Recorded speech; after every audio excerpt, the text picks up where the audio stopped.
Today, excuse me, today is Monday, April 4th, and it's time for our weekly meeting highlights, and today it's talking about how to know if you're actually hungry. It's a good question, isn't it? How many times do we think we're hungry and we're really not? We're just bored.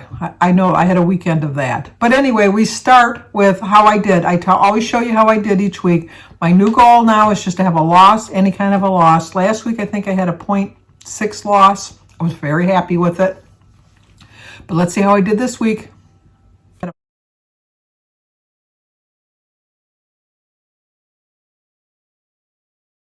I lost a pound, a whole pound. I know some people wouldn't get excited over a pound, but I told you my new philosophy is I'm going to accept any amount of weight that I lose, and a whole pound, that's really nice. I think that even though I did eat a little bit out of boredom over the weekend, I still stayed on track. And my scale proved it to me. Although sometimes the scale is not what you need to show proof, because the scale to me is not always reliable on our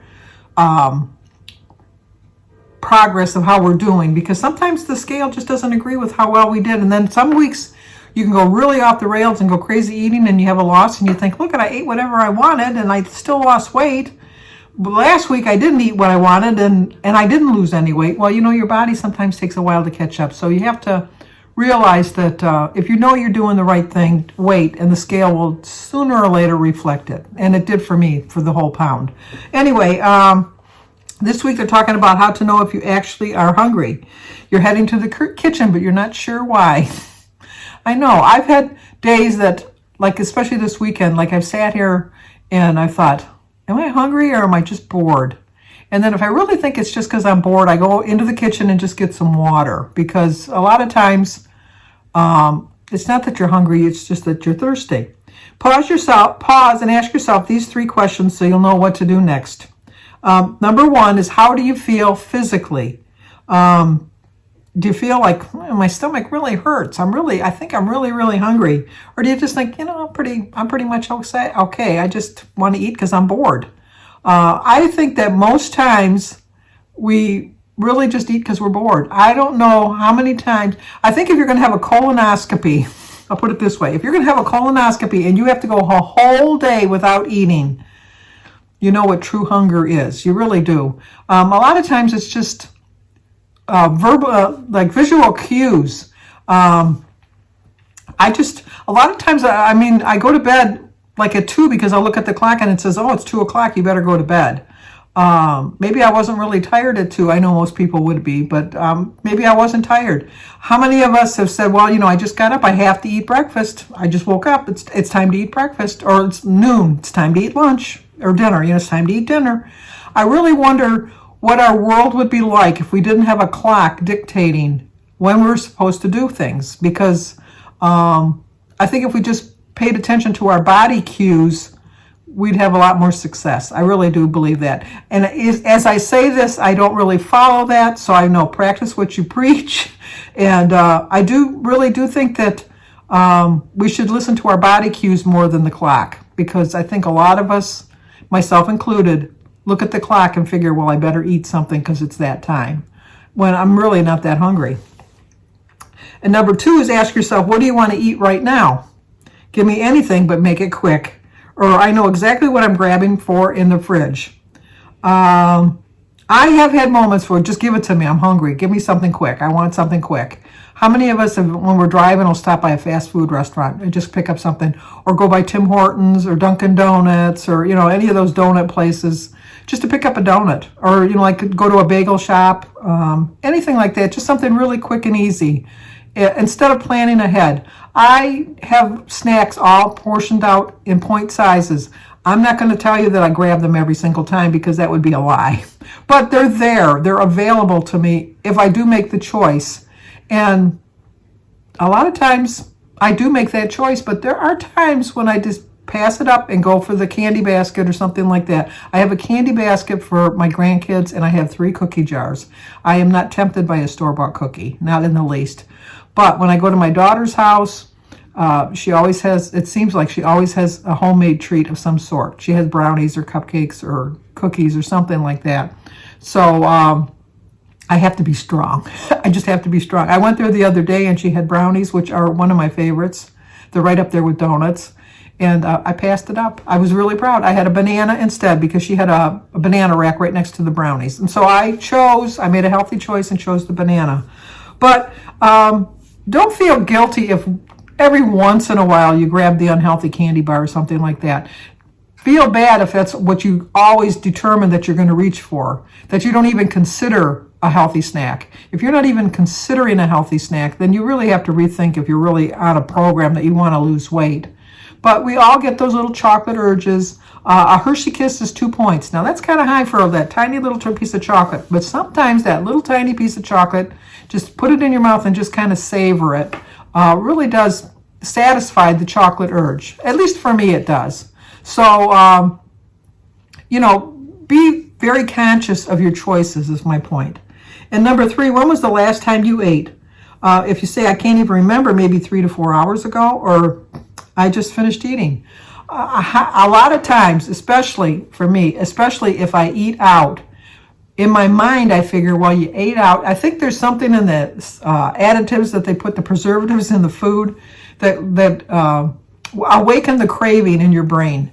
Because when I go out to eat, a lot of times, not every time, but a lot of times, I just feel like I have to have some dessert or something now because I've had that really nice meal, and when I get home I got to have something to add to it, like the cherry on the sundae. I just have to add something to enhance the experience of eating out.